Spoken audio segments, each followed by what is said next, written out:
Cooking oil या डालडा घी, जो सरसों का तेल है ना, वो 2 किलो में अदरक 100 ग्राम थोड़ी सी जला लें। जब अदरक जल कर स्याही माइल होने लगे तो उतार लें। अदरक की लंबी काशें बनाकर डालें। जब तेल जोश खाने लगे ये तो तेल खाने पकाने में इस्तेमाल करें। ठीक है, ये सेहत के लिए बहुत अच्छा है। और सरसों का तेल 1 किलो जो है उसमें दही 1 पाव तकरीबन डालकर हल्की आंच पर पका लें। जब दही की फुटियां हल्की सुर्खी माइल होने लगे तो उतार लें। ये तेल तैयार है। तेल की झाग और बू सब ख़त्म हो जाएगी और आप डालडा और इसके टेस्ट जो कुकिंग ऑयल है ना बाजारी केमिकल वाला, इसको आप भूल जाएंगे। ठीक है। ये तेल बनास्पति घी और इन कुकिंग ऑयलों से 1000 दर्जे बेहतर है। डालडा घी सिर्फ केमिकल है, बल्कि मैं आपको बात बताऊं, ये साबुन का फार्मूला है।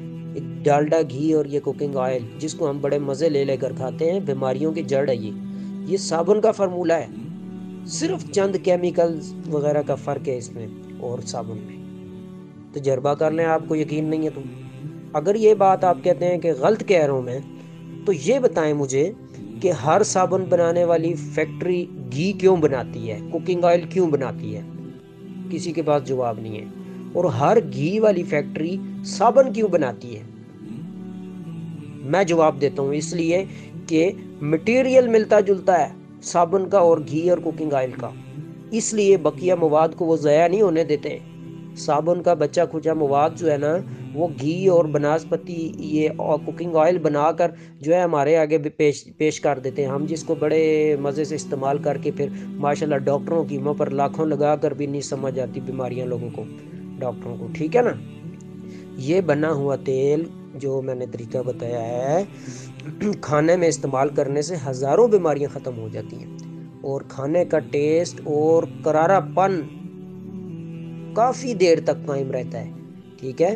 ये जो इंसानी जिस्म के मखसूस अज़ा हैं उनके लिए भी फ़ायदेमंद है, ख़ास तौर पर जिगर वगैरह। ठीक है जी। नासिर सल्फ़ी रूहानी इलाज centre, Rawalpindi, online. WhatsApp number है 0092 302 894 7905।